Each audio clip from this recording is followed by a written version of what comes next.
All right, so I asked you how you thought substitution and elimination was related to the task that I asked you to do on Noah's Ark, and there were some awesome responses. So I wanted to share with you an example that I think shows how they're related to hopefully help you understand the purpose for this activity and help you appreciate that these concepts aren't only math concepts. We do them all the time. We just don't realize it. So an example of substitution, we've been doing problems like this in Pearson and, I'm making this up, Delta Math. And so what we do when we have substitution is we take whatever letter we have, and remember, substitution means replace. So we would take our original equation of 3x plus 4y equals 7. But instead of y, I replace with 2x plus 1. Because y is the same as 2x plus 1, I can replace it. So substitution means to replace. So when we look at that in the context of Noah's Ark, many of you were doing substitution and you didn't realize what you were doing. So for example, we knew that one polar bear was the same as 3 zebras. So what you did was you took a polar bear and you replaced it with 3 zebras. So that's an example of substitution. Now, we have not done elimination yet, but I'm sure that you can recognize where it is, and many of you have already seen it and explained it to me. So when we talk about eliminating something, what we mean is we're canceling it out.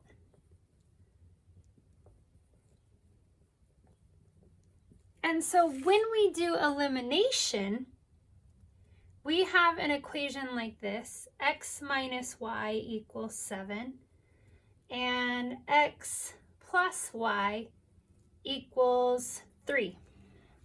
So when we have these two equations and we're eliminating, which is a skill you haven't learned yet, you look for two things that could cancel each other out.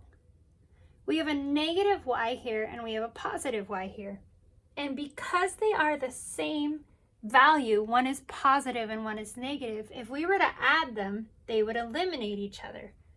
So what you can do when you have an entire equation like this, we can't just add the x's and we can't just add the y's because we would change the value of the equation.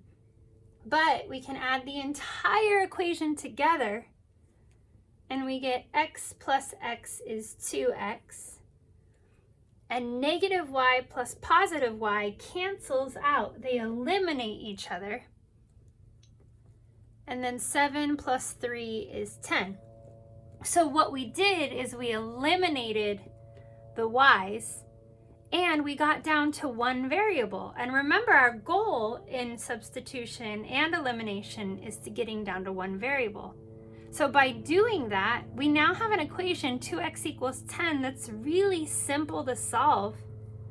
And you get x equals 5, which is the start of solving this system of equations by elimination.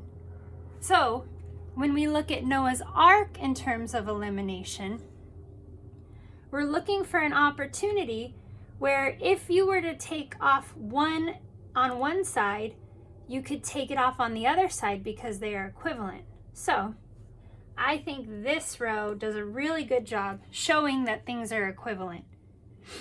So if we were to combine these two rows, we have 6 zebras on this side and 1 bear on this side. And we have 1 bear on this side and 3 zebras on that side.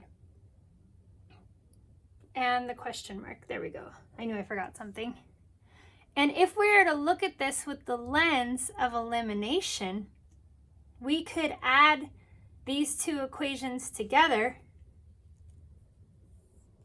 where we have those 6 zebras and a bear. And we have a bear, a question mark, and 3 zebras. And by doing that, we could subtract b from both sides. We got rid of the 3 zebras on both sides, and we could see, which many of you did in your head, that 3 zebras is the same as a question mark. And so what you're doing when you're solving by elimination is you're combining 2 equations in the creative way to get rid of a variable.